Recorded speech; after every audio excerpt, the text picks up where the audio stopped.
The Draft Riots of 1863, one of the most devastating episodes in the history of New York City, were fueled by deep-seated socioeconomic tensions and the contentious issue of conscription during the American Civil War. Beginning on July 13, 1863, and lasting for 5 days, the riots were sparked by the implementation of the first federally mandated conscription laws in the United States, which allowed wealthier individuals to avoid the draft by paying a commutation fee of $300, a substantial sum at the time.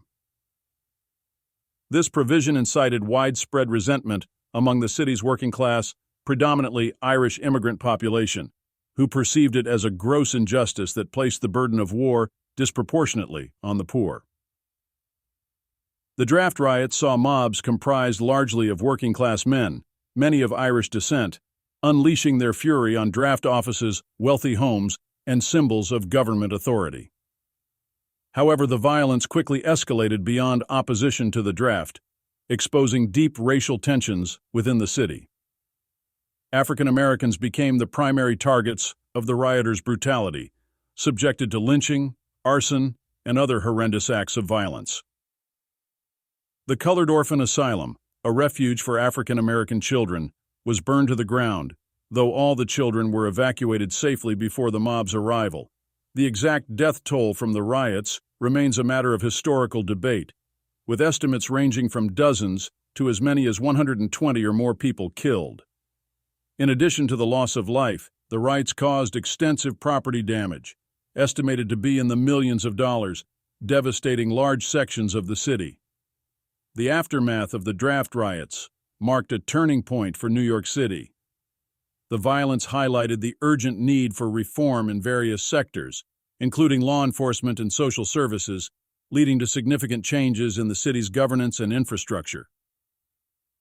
The rebuilding efforts in the wake of the riots contributed to New York's transformation into the modern metropolis it is today, with improved policing strategies, enhanced social welfare programs, and a commitment to rebuilding and modernizing the city's infrastructure.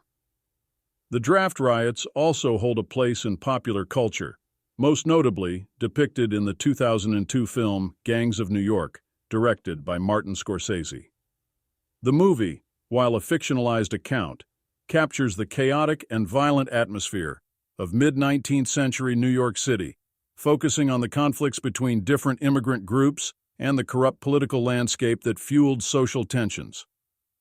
Although the film takes liberties with historical accuracy, it serves to bring attention to a pivotal, albeit dark, chapter in the history of New York City and the complexities of the Civil War era. The draft riots of 1863 were a cataclysmic event driven by socio-economic disparities, racial tensions, and political discontent. The atrocities committed during the riots, particularly against African Americans, remain a somber reminder of the capacity for violence and prejudice within communities under strain. However, the long-term impact of the riots also underscores the city's resilience and capacity for renewal, laying the groundwork for the emergence of a modern New York City from the ashes of conflict and division.